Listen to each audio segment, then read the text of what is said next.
At this moment, we are all surrounded by countless particles. We are made of particles, and the world around us is formed of myriads of tiny particles.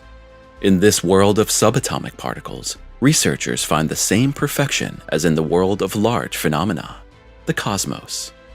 But how can it be that this world, seemingly chaos, has such a high order and structure?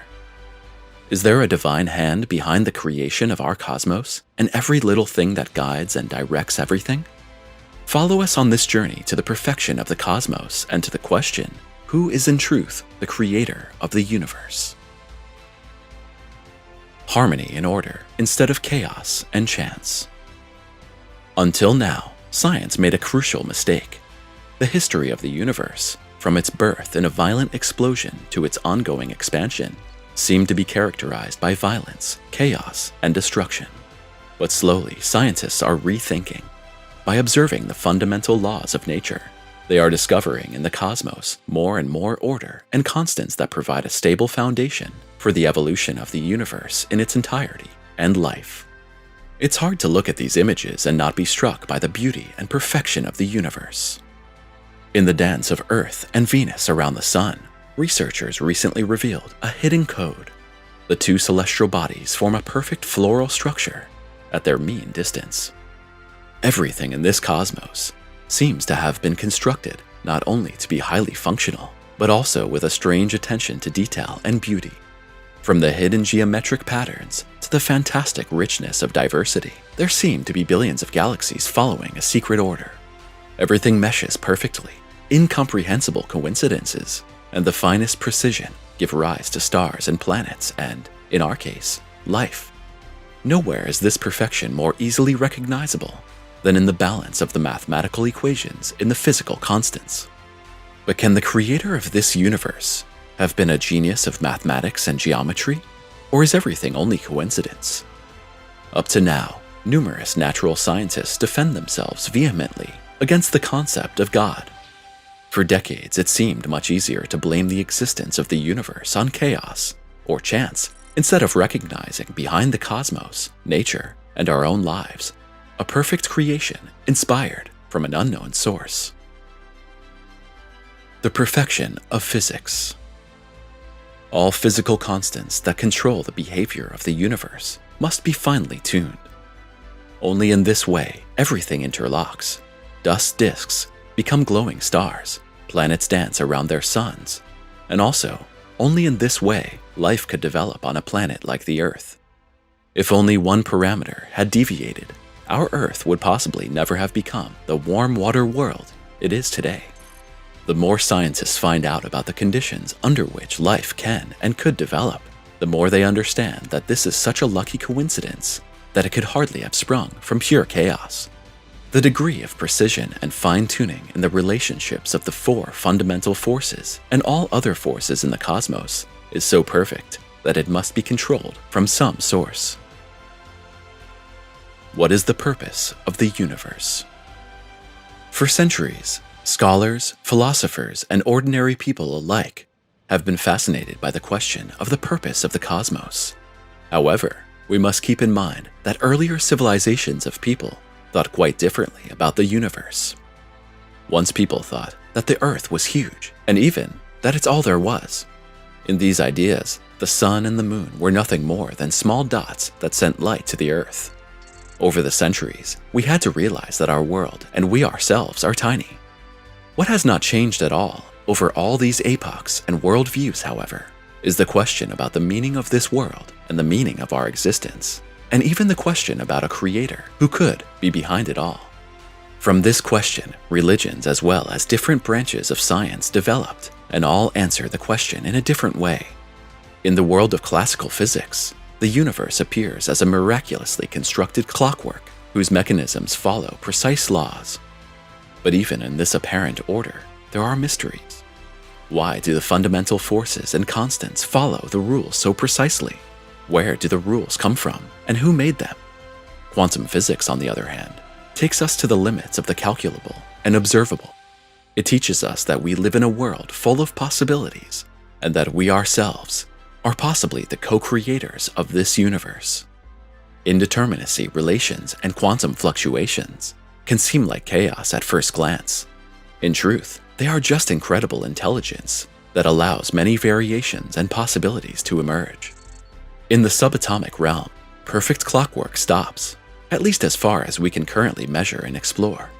In the world of the smallest particles, the greatest unknowns still await us, and perhaps here scientists will find the answers to the questions of where all that we can see and are comes from, and from what source it is fed. Philosophy and metaphysics, unlike natural science, do not exclude thoughts about a higher being who designed the universe. Some schools of thought consider a creator probable, or even a condition. Others say that there is a pure but intangible intelligence that gives rise to everything, and we may be an inseparable part of that intelligence. Even in ancient times, the great scholars racked their brains over this question. The views of antiquity range from the Platonic idea of an ordered cosmos to the Epicurean idea of a random universe. However, Socrates, Plato, and company did not find a real answer either. The religious conception solved the problem by seeing behind all phenomena a creator god, or depending on the religion, several creator gods. Although some saints, clerics, and believers claim to have experienced or talked to this god, there is currently no evidence for the existence of such an entity or instance. Even if we trace the arc from physics to religion, we must say that the question of the purpose of the universe must continue to remain unanswered to this point. The anthropic principles. Nevertheless, we continue to try to approach the question of the purpose of the universe, and perhaps we will find an answer. In the fascinating vastness of cosmology, two principles emerge that illuminate the fundamental relationship between our universe and the existence of intelligent life. The weak anthropic principle reminds us that we are not mere observers of the universe, but an integral part of it. It states that the properties of the universe may be extra so as to make our existence possible. Quantum physics says that the world of matter lasts only as long as the observer measures it.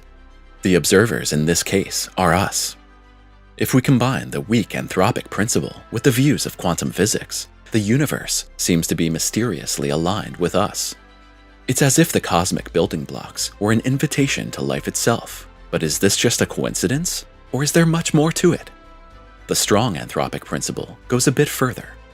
It creates the hypothesis that the universe not only exists by chance, but may be designed to give rise to intelligent life, possibly with a purpose or plan.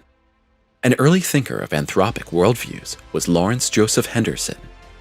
In 1913, he discovered the incredible perfection in nature.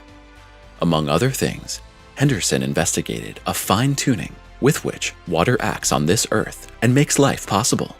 It almost seems as if water was created for this purpose alone. In 1961, Robert Dicke transferred Henderson's findings to the fine-tuning of physical forces. In the 1970s, cosmologists Brandon Carter and John D. Barrow first formulated the two anthropic principles. The ideas of these thinkers and researchers have since sparked an avalanche of discussion and controversy that continues to this day. In the end, while even these principles cannot say with certainty whether we are the accidental products of a seemingly endless chain of cosmic events or the creation of a conscious power, they do add an interesting dimension to conventional scientific thinking about the meaning and purpose of the universe. Does the answer lie in origins?